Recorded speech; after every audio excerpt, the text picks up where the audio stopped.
Para mí calidad de vida es vivir en un lugar siendo feliz y haciendo lo que me gusta.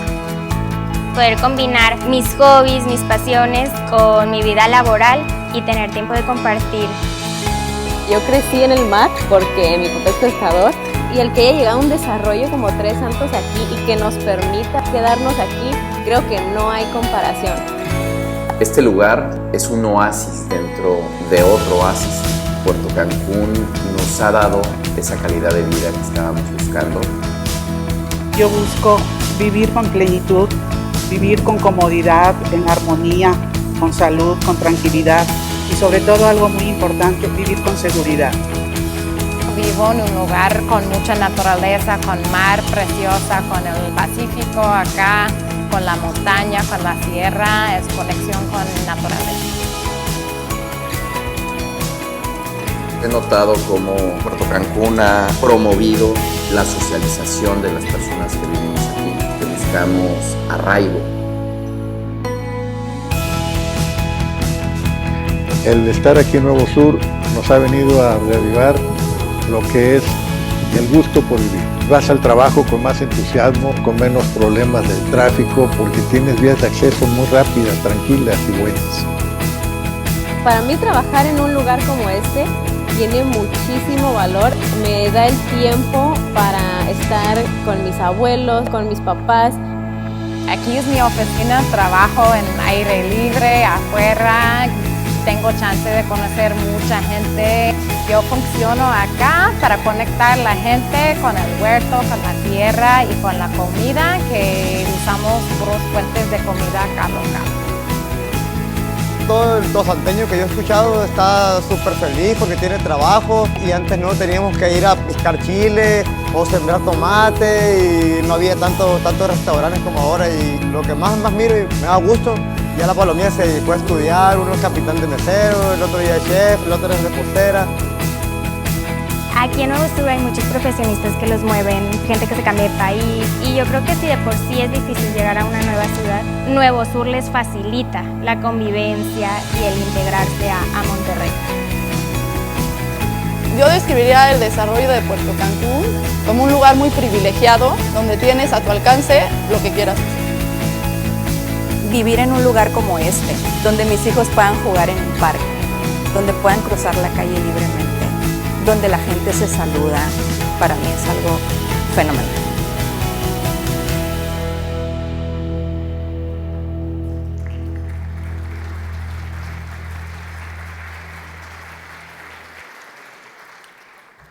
Welcome and thank you for coming to another edition of the MIRA Day.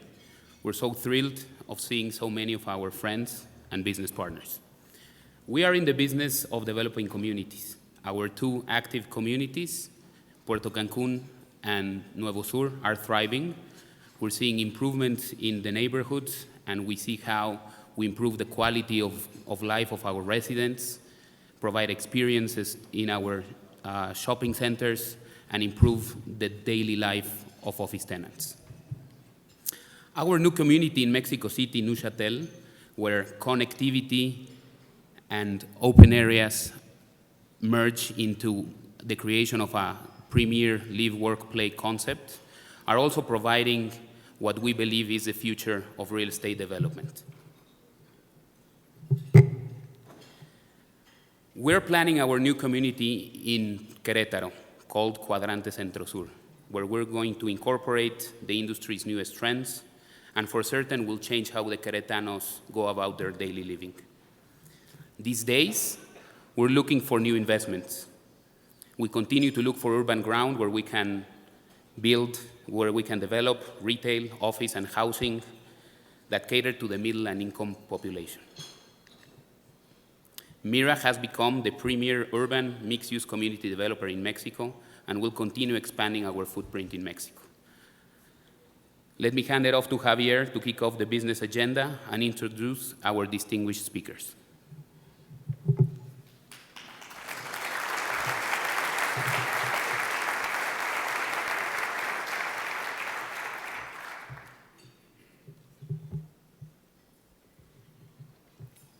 Let me turn on my cheat sheet so I don't forget anything.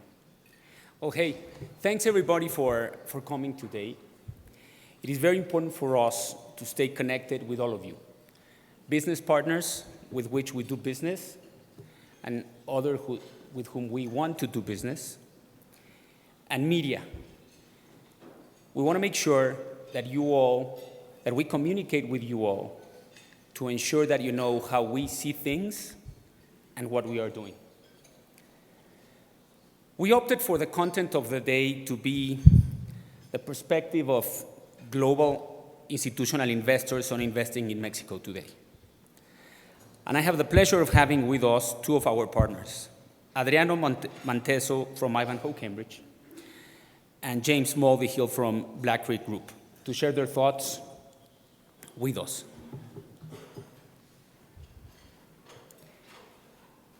In a world full of geopolitical issues and a Mexico undergoing a change in the government political orientation, to say it mildly, I consider that listening to two perspectives from abroad is going to be refreshing for all of us.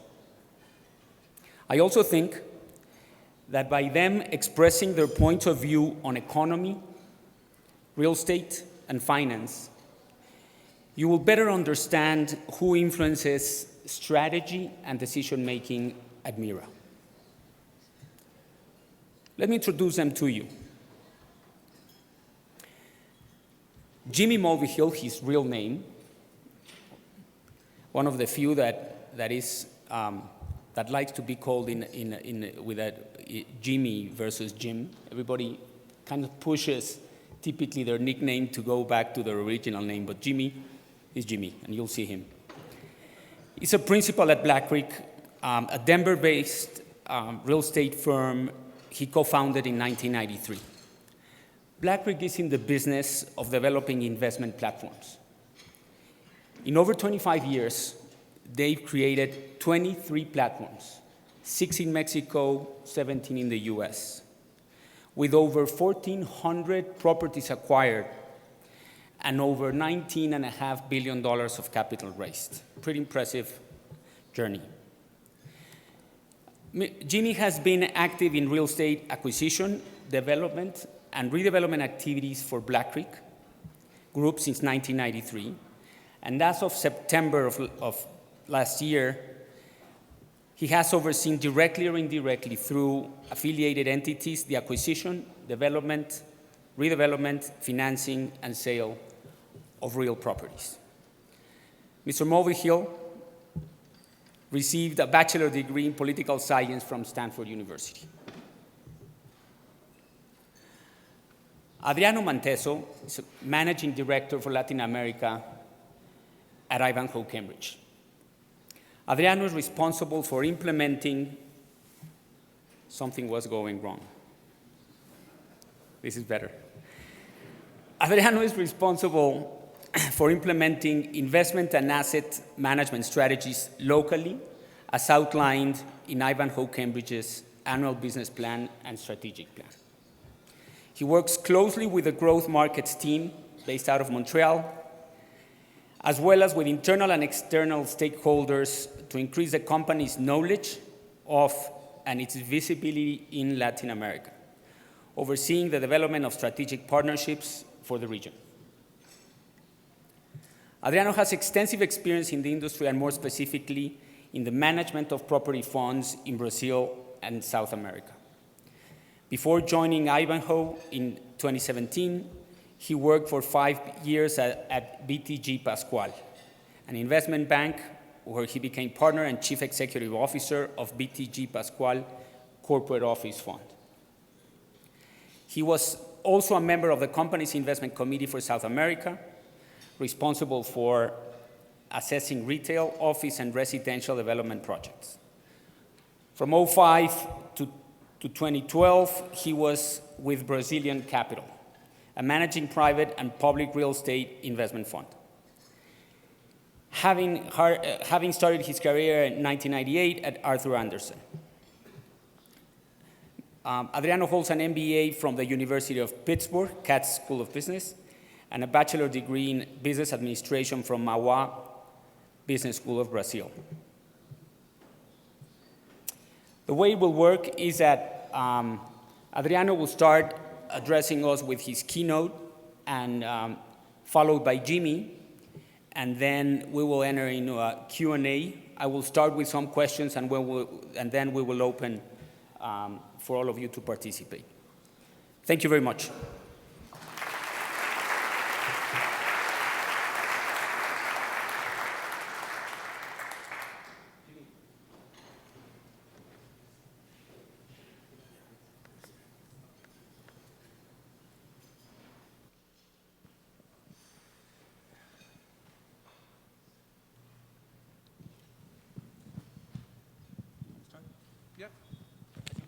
Over there?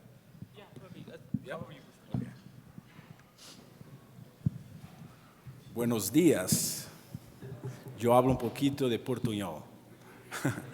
But so I'm gonna. Good morning to all. I'm very happy to be here. Such a big audience and a big crowd. Just to say, I mean, Brazil is. My history has been, I'm based in Brazil, but since last 2 months, I'm now leading Latin America. And there is a lot of similarity between the countries and the whole Latin America. So this, I think this will, will enrich the relationship we have here in Mexico. The Mexico team is being led by Jorge, and we are here with a strong team. We are here for the long term. We do have investments in Mexico with MIRA, Gran Ciudad, and in Brazil we do have investments in a mall operator called Ancar, and also we closed a deal initial of this year with Prologis. So we're kind of fluctuating in all the asset class from real estate.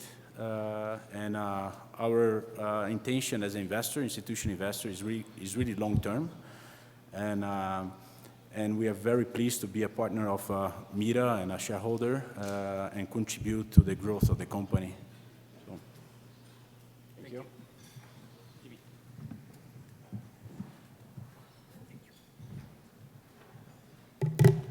I want to apologize. I'm from New Jersey, so my English is not as good, but my Spanish really sucks. So thanks, Javier, for having Andrade and myself here to speak today. And it's an honor to be here with the Friends of MIRA. So thanks for coming. I kind of want to make this a little interactive. So if you have some questions along the way, please feel free to interrupt and ask a question. I'll ask my first question is, raise your hand if you're more optimistic about Mexico right now than you've ever been in your career. So a lot of skeptics out there in the audience. I am more bullish on Mexico than I've ever been. I've been down here for 25 years. Now, when I got here in 1995, interest rates were 50%. Banks were bankrupt. You had no middle class, you had no free trade, and you had no capital markets. So think of where you've come, right? Infonavit was fixed. It's thriving. The banks have been recapitalized. They're thriving. You have a mortgage market. You have FIBRAs.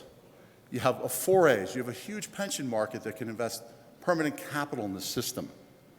You have massive free trade with the largest economy in the world. And you have a thriving middle class. Mexico is poised for phenomenal growth for the very long future. And I think that the referendum that went down in the last presidential election really wasn't about what López Obrador was saying, but more about the failure of former political policy in Mexico and not fixing the inherent problems that plagued this country for a long time. So, as I said, I've been an investor and observer down here for the last 25 years, and Javier wants me to share some perspectives on the Mexican market. But first, let's just talk a little bit about U.S. real estate. The U.S. commercial real estate market's on fire. Negative international rates and low U.S. domestic rates, combined with a strong economy, continue to be the major drivers of investment growth in the U.S. We're seeing new markets emerge in the U.S. So you have former second-tier cities that are becoming first-tier cities. First-tier cities are like Los Angeles and New York and cities like that. But you know, Denver and Nashville are examples. They're attracting huge positive migration today. Business professionals and entrepreneurs are fleeing these high-tax states and high-regulation states such as California, Illinois, and New York. And millennials actually are wanting a higher quality of life, and you're fueling this migration. We had so many millennials move to Denver that corporate America actually had to rethink. The kids were moving without jobs just because of a quality of life issue. Educated kids. So corporations followed them into those cities. While the coast today, if you read the rags, the real estate rags in the U.S., and you look at all the analyst reports, everyone talks about the coast, and they've been doing it for well over a decade. So the coast still remained a favorite place for investors, but smart investors are becoming very wary of the coast because of their inherent problems. They have a very high social welfare cost structures in these states that eventually becomes unsustainable, and you're seeing the migration as a result of that.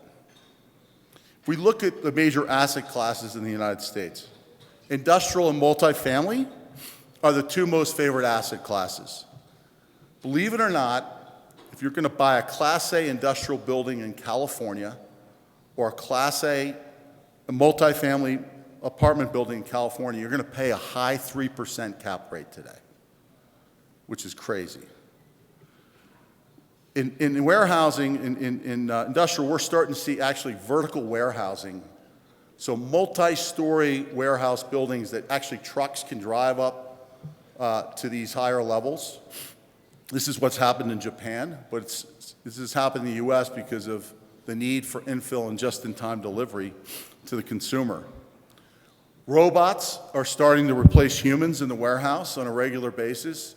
There's massive investment in this space. It's not just the Kiva robot you see in the Amazon buildings, but actually I've seen now a hand that can pick products like a glass with a stem at 600 picks per hour.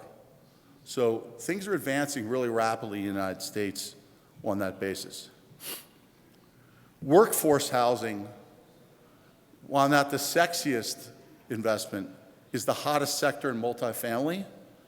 So less glamorous properties, but lower rents are in the highest demand by both the consumer and by the investor. Office, not much in favor. It's losing steam. You know, the construction costs like here have escalated massively in the United States. So re-tenanting costs between both your tenant improvements and your leasing fees. You leasing guys are thieves, by the way. Very expensive. Retail still remains out of favor. Major tenants continue to go bankrupt. But off-price retailers, right, are favored. You got companies like TJ Maxx, Marshalls, Burlington Coat Factory. These are all really highly sought-after tenants. Why? Because these guys buy discount goods and they change their inventory frequently, and you have these addicted shoppers, these bargain shoppers that they have to frequent the stores, which creates a lot of traffic and generates a lot of activity for the shopping centers. Well-located, grocery-anchored retail centers continue to perform very well in the United States, despite what you read, and they're a bargain at 6% cap rates when compared to industrial multifamily. Another major area, which I think you should pay attention to down here, is what we call demographic investing. Student housing, assisted living, nursing homes, medical office and healthcare. These sectors are experiencing outsized demand in the United States because of demographic trends, and some of the hottest sector for institutional investors today. The one sector I hate there is student housing. Universities in the United States are coming to a day of reckoning. There's over $1 trillion, okay, of student debt in the United States, and 20% of this is in default today. The federal government, which is backing most of these loans, can't afford to do this any longer. The universities are undisciplined in their spending and in the products they produce. Many people are graduating with $200,000 in debt and a degree in gender studies. These kids would be better off learning to be a plumber or an electrician where they'd be guaranteed a job and much better pay. Another big trend in the U.S. real estate that's finally being adapted is data science, which has been adapted in many other businesses. Data is being used for investment decisions. Today, you can go and you can buy Visa's data, Visa credit card, for women between the ages of 25 and 40 in Mexico City. And you can see where they're shopping between Friday at 4 o'clock and Sunday at 10 o'clock. That data is like very valuable for you to understand where traffic is going, where trends are going. And that stuff's available today. You can get that and become a much more informed investor. We have a new product that we're using that allows us to follow customers in our shopping centers. So we track their cell phones. We can see what stores they're visiting, how long they're in a store, and if they go to any stores in a surrounding area. So we kept seeing that all the ladies would come in and they'd go do their shopping, and then they'd go out of our center to the spa across the way in another center. Well, guess what? We got the spa in our center now. So really interesting stuff. 5G and the Internet of Things are providing amazing cost savings for buildings. Smart devices, I'm sure there are many in this room right now, will tell you, like, when are the peak hours of occupancy? When do you need to turn up the AC? When are people going to lunch? When can you turn down the AC? You can detect water leaks, you can detect inefficient use of power, and hundreds of other data sets that are helping control costs. We're only at the beginning of this data science revolution, but our institutional investors are turning to us and they're saying, hey, what investments are you making in data science? And if you're not staying current on these things, you're going to be left behind, because investors want to make sure you're being protective. So a little bit on Mexico. At Black Creek, we're always looking for that long-term secular trend to bet on. Our first bet was NAFTA. We knew that NAFTA was going to increase demand for industrial buildings, both manufacturing and the longer term for distribution. Our second bet was on, after the industrialization of Mexico, was the emerging middle class needing better access to shopping. So we bet on retail, where consumers needed better access and they needed lower cost goods from professional retailers. Our third bet was on urbanization and housing. We knew if we could build better communities, we'd be rewarded, and that's what we're doing at MIRA today. Our fourth bet was infrastructure, which is pretty obvious to everyone. So we look for these long-term trends. Today we like housing, both for sale and multifamily for rent. The lack of institutional developed multifamily products in Mexico City is astounding, and I think many of you know that's because you had rent control in place from the 40s due to price controls that were put in place during World War II, and they stayed in place for 50 years. So the rental stock, Mexico City was 70% rental in 1940, okay, and now it's 20% rental today, informal rental. So this has changed dramatically. Multifamily is great because it's an affordable option compared to home ownership. It lets you play the increasing GDP of the country.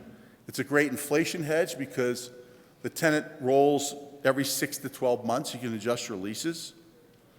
While housing, the sale of housing certainly slowed down, the long-term need for quality housing is solid in Mexico.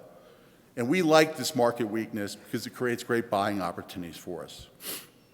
We love industrial in Mexico. Amazon's here, and it's here to stay. Mexico City, Monterrey, and Guadalajara are awesome cities for growth and distribution as online shopping becomes and continues to grow. We like public storage. Unfortunately, the Mexicans have caught the US disease of buying shit that you don't need, and you need places to store this junk. This is a massive business in the United States. You've seen that like show on TV where they open those containers up. It's not gold in there, baby. I don't know what. So, other areas of opportunity in Mexico today, data centers. There's 37 data centers in Mexico. There's 3 million data centers in the United States. I think that's going to change. Cell towers, billboards, infrastructure. Infrastructure is just beginning down here. There's so much more opportunity for that.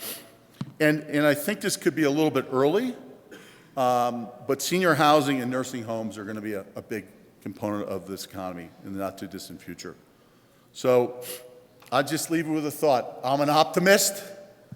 Viva la Mexico.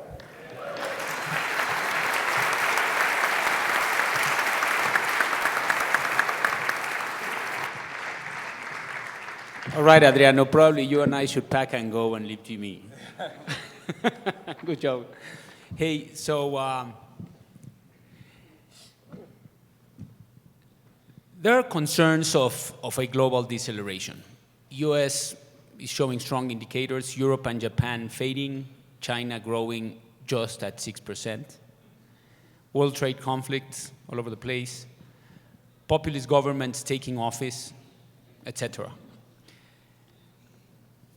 Adriano, as a global investor, how does Mexico play in your global strategy? And are you changing your allocation regionally? Okay, just I would like just to walk throughout the globe, just to the current environment we are living today. So, in 1 year, we came from a hiking rates environment, and currently we are going to a low for longer environment interest rates. We see like a global slowdown, and the geographic tension, and the central bank are expecting to continue to accommodate this monetary policy. So when Jimmy spoke a little bit about the U.S., and interest rates dropping in the U.S., we see the economy continue to be healthy, demonstrate good returns. Growth, I think is 2.4%. But people continue to expect more declines in terms of interest rates there. If you go to Canada, growth by 1.1%. If you go to Europe, you have all the Brexit uncertainties and what is happening there. And Germany, that used to be, it is the traditional race horse of the European economic, is kind of slowing down as well. So, and then you look to all the interest rate, and Bob mentioned that if you see the European 10-year interest rates in most of the countries is negative. So there is a lot of uncertainty there. We see China and in India continue to be a very strong and prominent economy. However, there are some issues there. We see Australia, for instance, what we have presence as well in Australia is a country that has been growing for the last 29 years, really strong, and now is showing some signs of a slowdown. And then when we go to Latin America, we go to Mexico, and you go to Brazil, I think both are, Brazil just passed through a big recession, and now the government is putting together a good package of reforms. And the country is recovering now, and that's the signs we are feeling in the economy. And Mexico, as you all raised the hand, I didn't see any hands, or maybe I count, Jimmy, I think was 3. But it is a lot of uncertainty. But on those markets, you still have a lot of opportunity. So I would like just to brief the audience a little bit about the experience in terms of what I passed in Brazil as lessons learned. I'm not saying that the economy here is getting to a position more of a stagnation than, there's some challenging moments, but opportunities also come in environment like that. So in Brazil, just what we saw during the crisis, it started in 2014, and the country was really going for a very ramp up, was artificially, the government was giving artificial incentives for the country to grow, like spending a lot of money in more than they could really afford.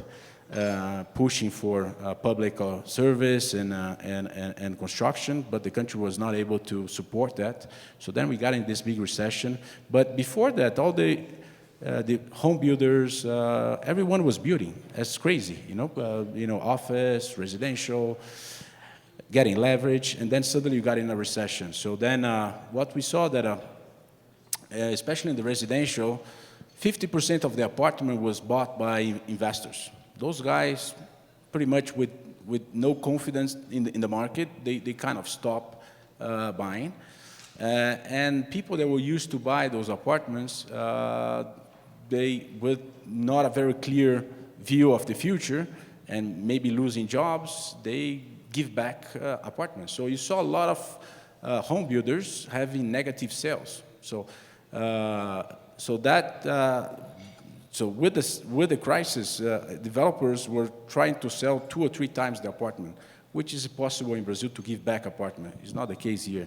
But I would say that, but then on the other hand, what we see that was really going well. So people that were positioned themselves in good land, because crisis is a cycle.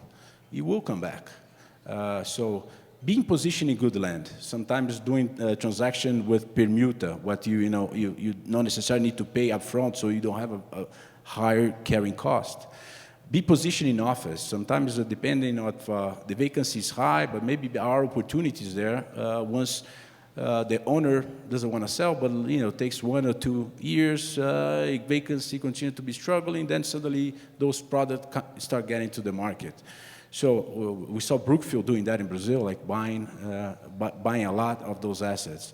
And then we see like WeWork, kind of, I know the name now is not that fancy, but it's just to say that WeWork was really transforming the industry, so it's bringing a new demand.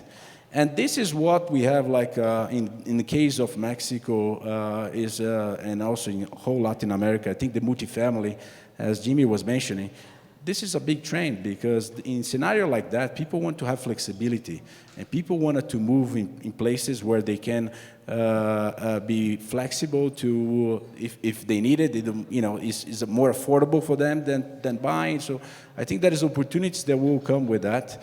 But this is just an example of Brazil. I don't think Mexico is in that situation. It's a very strong economy. Fiscal continue to be a very, discipline. The government continue to be disciplined on that. I think as Jimmy mentioned, there's a lot of infrastructure to come in the country. The dependency of U.S. is really good because in some sense, this is where this whole trade war is really benefiting a lot of Mexico to continue to produce to the U.S. and then beneficial for all the infrastructure that is already being placed in the U.S. So it's pretty much this strong fundamental that Mexico has, different from other countries in Latin America. So this is a big answer, but just to go for it in terms of allocation, Ivanhoe Cambridge, we do not have a specific allocation for the Mexico. Mexico is more for the region, and we are more driven to opportunities. So we, of course, we compete with other countries in terms of showing opportunities. So if opportunities here have strong fundamentals, and we are here for, as I mentioned, for the long term, we are able to manage that. So we are we really like the mixed-use product. We do like a lot of the multifamily. And logistics is an asset class that we also like to, we are kind of studying. It's a short cycle product, and it's something we are studying in the region. Thank you, Adriano. Similar question for you, Jimmy. You've been an investor, a very active investor in the US and Mexico for quite a while, with the former showing very strong growth indicators and the latter, Mexico, weak ones. What is your strategy for Mexico? Well, let's just talk about the elephant in the room. It's not me, by the way.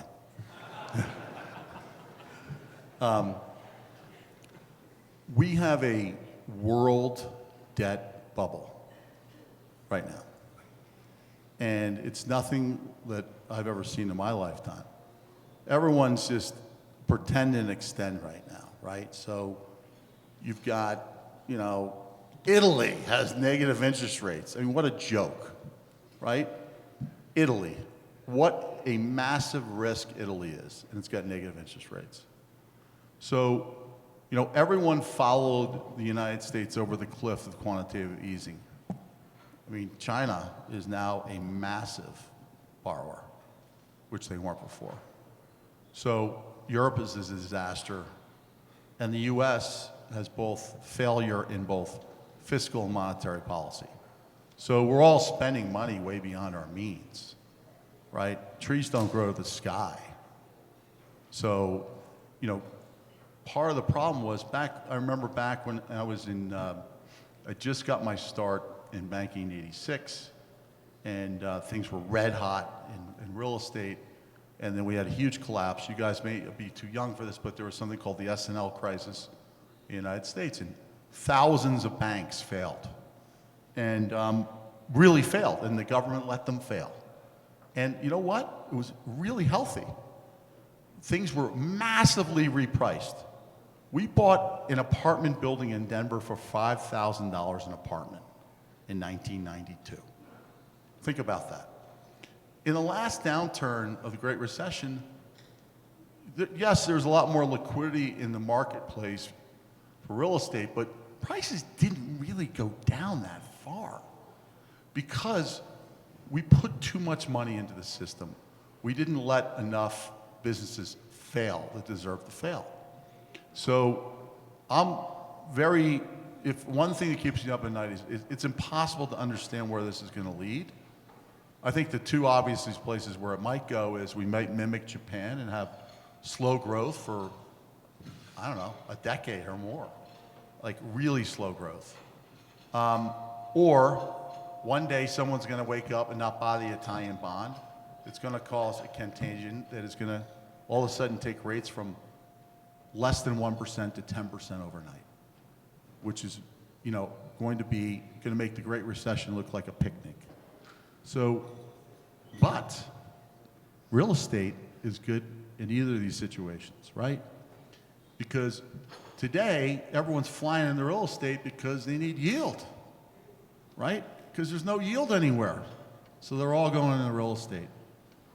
In a highly inflationary environment, if you don't have stupid long-term net leases, don't have stupid long-term net leases that don't have any growth in them.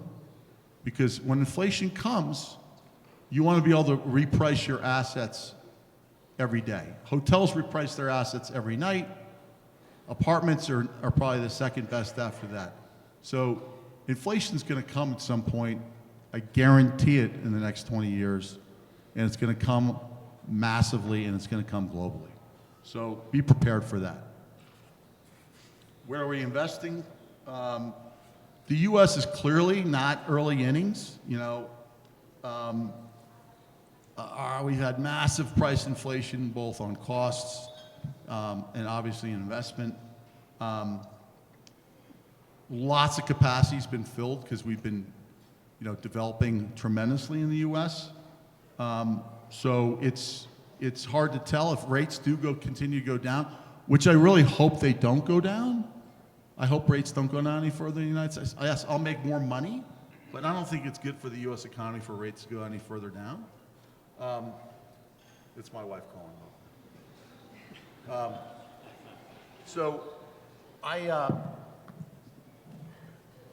think that, in Mexico, we just saw 3 optimists in the crowd. I'm bummed by that, but I love it as an investor. Capital's flying out of Mexico, for lots of reasons. There's some guys that did some bad shit down here, and they're scared, and they're running. And some other guys haven't paid their taxes in 3 decades, and they're running. And, people have been hurt in their wallets, and they want to diversify out of the country. So we like capital flight, and we're going in. Things are getting cheap. The other thing that I think is very important to pay attention to is the U.S.-China, what's going on with U.S.-China. It's not a trade war. It's a Cold War. And we are fighting over quantum computing and AI. Because the first guys to get that, it's going to be worse than Hitler getting the atomic bomb first. It's going to be devastating to whoever gets and cracks quantum computing, because they'll own the world. So we can't afford for the Chinese to continue stealing our technology. And they've been doing it forever. And Trump may resolve something from a trade perspective short term, but long term, we're in a massive Cold War with China. I think clearly one of the biggest beneficiaries of that is Mexico. I think that that Mexico needs to get way organized around this topic. You're already seeing, I was talking to the CFO of CPA the other day, Chris Graves, our former company, and he said that like every other day, another company is calling them that is moving from China back to Mexico, or was considering to go to China, and now they're not going to China. It is a very poor decision for a U.S. manufacturer to go to China at this point. So I think that Mexico is really well positioned to capture massive market share from manufacturing globally. You're next to the second largest or first largest economy in the world. So that's a really interesting thing. I think that makes me very, very bullish for Mexico. NAFTA really lifted this economy before. This is going to be like a new NAFTA. We think Japan should be part of this. Japan already has a huge base in Mexico. If you look at their investments in auto and electronics, Japan's got a big base here. Japan has negative rates. Mexico should be living, the head of economics should be living in Japan, convincing them to bring their balance sheet, their technology, and their ideas to Mexico to fill the void.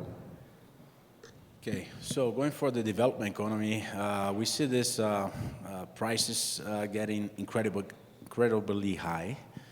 Cap rates has been compressing, and but doesn't mean that it's not good returns, because as Jimmy was mentioning, also the interest rates are kind of in a level that is very attractive for you to leverage and get good yields out of that. We see there is a lot of capital continue to flow for real estate. Real estate, if you look back, the allocation of most of the institutional investors, you still have a big room to increase. In our case, we are more like 15%, and probably real estate will go up to 20 or more. We see some of our peers already allocating more than 20 or 30% of their capital in real estate. So this is an asset class that is sustainable, and we see a lot of money coming to this market, so transactions are liquidity has increased. We see big transactions being announced in the U.S. We see big transactions being done here in Mexico. When you go to development countries, of course, you have the uncertainty of each country. But when you search for yields, those are the countries that investors are looking for increase the allocation in terms of capital.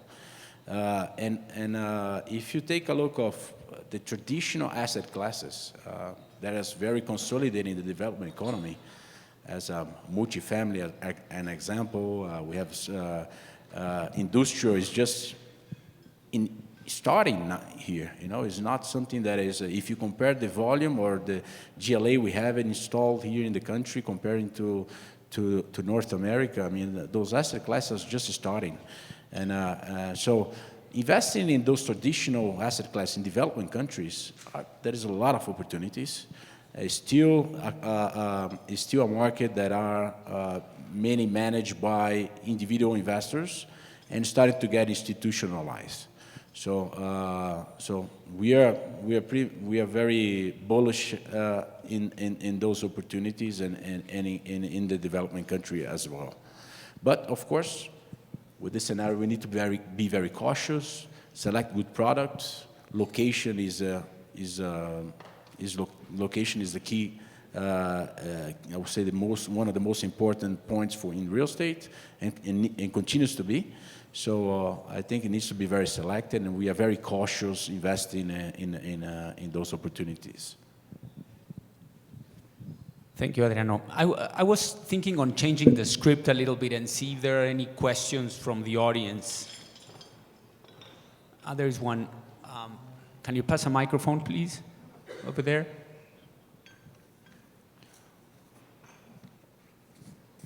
Or why not you raise your voice and, oh, there it goes. There it goes. Yeah, thank you. I had a question related, and I think it's towards you, Adriano, related to Mexico compared to the other Latin America countries in terms of real estate and let's say the political context of those countries, and how do you see Mexico against those? Okay, so first, in terms of real estate, what we saw in the other countries, I will say more about Brazil, is that we have a change in the residential product. We start seeing units of residential products to decrease the size. So this is a trend that is not only for our country or region. I think is a worldwide trend. But especially in a situation that we have not a very the growth is not really present. So then you see people really doing how much they can afford for the ticket for the unit. And so we see a lot of units. We saw units being sold in São Paulo with 19 square meters, 25 square meters. So we see a lot of decrease in that type of product. And this is not because I think because of the economic situation, but is really a trend for the millennials, as we spoke a little bit. For them, sleeping is the same as a commodity. It's like also you to get a car to go to your work. You get an Uber, or probably gonna in the future gonna have an autonomous car. It's just a matter of sleeping. And so those this market is trying to be in a small place and affordable, and have more space in the common area to interact, to connect with people, be in the malls. That's is a trend that is happening there. So I think it's similar here when you see, probably when we see the sales in units, probably the smaller units, probably in this scenario, is the one that is going to be more, I say, fast sales. Yeah? Over here. Thanks.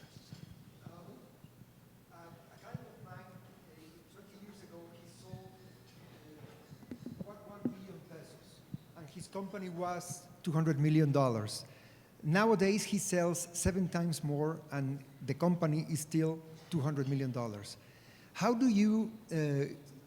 That's because basically it's because of the depreciation of the peso. So, in owning a building, how do you put the value of the building, of the real estate, into your formula? That's one comment or question? How do you put the value of the real estate in the depreciation surrounding? And the other one, Jimmy, you said that the head of economy in Mexico should be in Japan right now, but they are not. What do you think as foreign investors about things that should be happening that are not happening, and maybe they will not happen? I'll answer the second question first. You know, Mexico is lousy in marketing their country. I mean, you guys don't ever come up to the United States and talk about what's going on down here. I love it because my competition doesn't come down here. Like, it's awesome. They tell a joke. Please, this is just a joke. You know, when Brazil was hot, they said in D.C., 30 Brazilians got up at 6 o'clock in the morning. They went for a run. They worked out. By 7:30, they were having their first meeting of the day promoting Brazil to all the politicians and all the money managers. And they went to bed at 11 o'clock that night exhausted. At 11:30 that morning, 2 drunk Mexicans got up. And they went to a long lunch. It's a pitiful. No president since I've been down here has done a good job of marketing Mexico to the world. It's a huge disadvantage for this country. Think of all the fabulous things we just talked about that are going on down here. No one knows it. I go and meet with highly sophisticated investors, and they're like, I'm scared to go down there. You go to Mexico City? There is no voice, so the voice that comes up is narco-violence. That's what they hear. They don't hear about any of these great things that are going on in this country.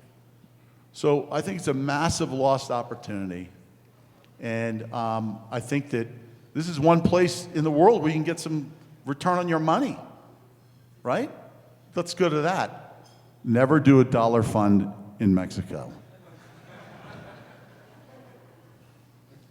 Does that respond? Never. The last comment responds to your question. We sponsor funds that are peso-based. So our returns are in pesos, and we pay our investors in pesos. You know, mismatching currencies, that's not real estate, that's gambling, right?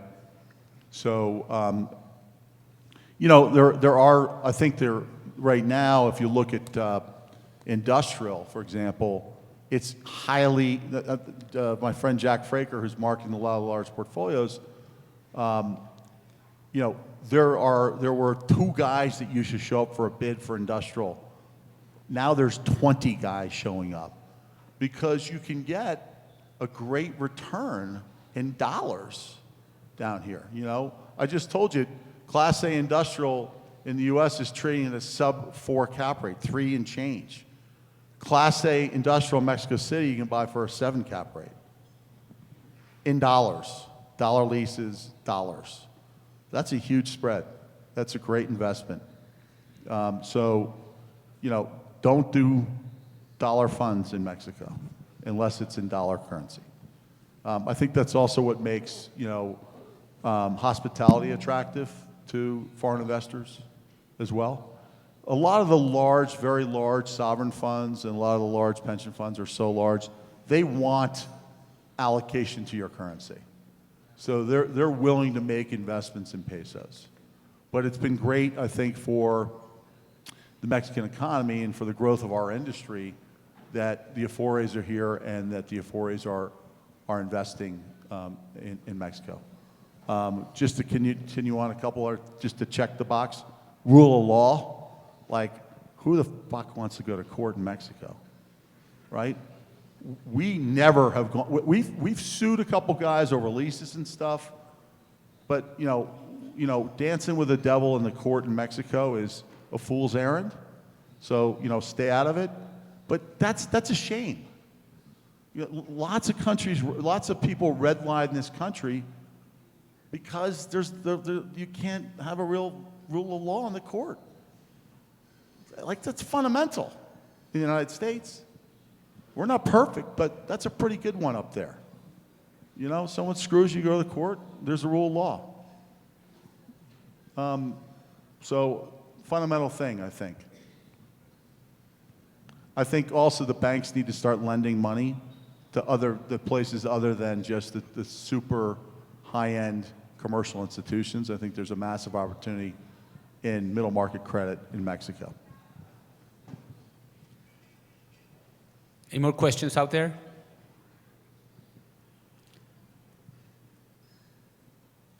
I have a question for you. Some of this has clearly been self-inflicted, but Mexico City's construction and development is in disarray, to say the least.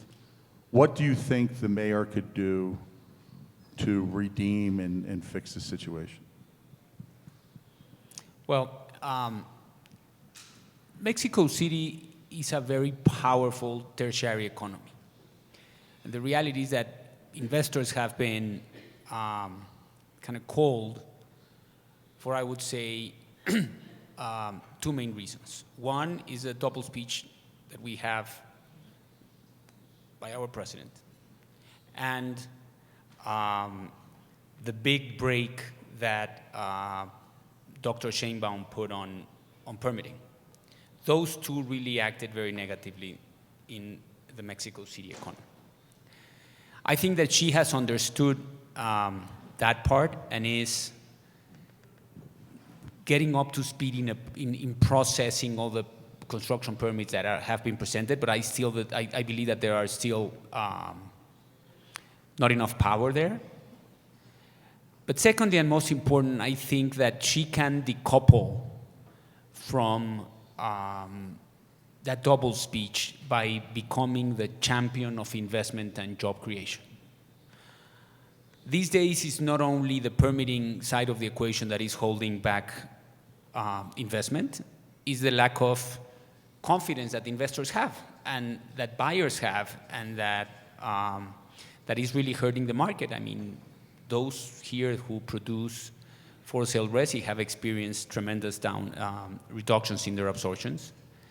And the only way to get back is that Mexico City is truly championed by its mayor to be the place to invest and to create jobs. I think that she has, well, the Mexico City economy has the strength to get back to sustainable growth if she shows, a strong conviction that that's the way out. I think that I would even offset the negative sentiment that comes from the feds. Hector, you had a question back there.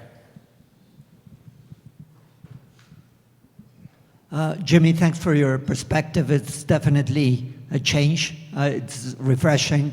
A couple of questions. There are things that are not okay, and how do you view those into your model? Insecurity, the lack of economic growth, and the flight of Mexican investors to places outside Mexico. Are those variables already priced into your model? Are they accounted for? Are they negligible? What's your perspective on that? Well, we're focused on is, these long-term secular opportunities, right? So, we're trying to invest in areas that are maybe a little bit insulated from some of the more larger sways in the economy. You've got, as you know, the biggest thing going for you. You got a young population that's coming into household formation, and they buy things. And the other thing you have going for you is you got this tremendously expanding manufacturing sector and other things. So, if you look, we're long-term investors. We're not traders, right? So we're trying to get into industries and opportunities that have a long-term growth to them, right? So when we talked about data centers, right? Clearly, Mexico, what's happened in the United States from a technology standpoint is only going to happen here quicker because things are just getting so much cheaper to implement. So you guys are going to produce more and more data, and you can't send it all up to Dallas and then send it back here. right? The latency factors are going to be too big. So it's obvious that investing in data centers over the next 20 years is going to be a good investment. The economy goes up, it goes down, but people are going to have more and more information they need access to. So those are the ways that we try and insulate ourselves from that. As I said, we love capital flight. You know, where I've made most of my money is when things are bad.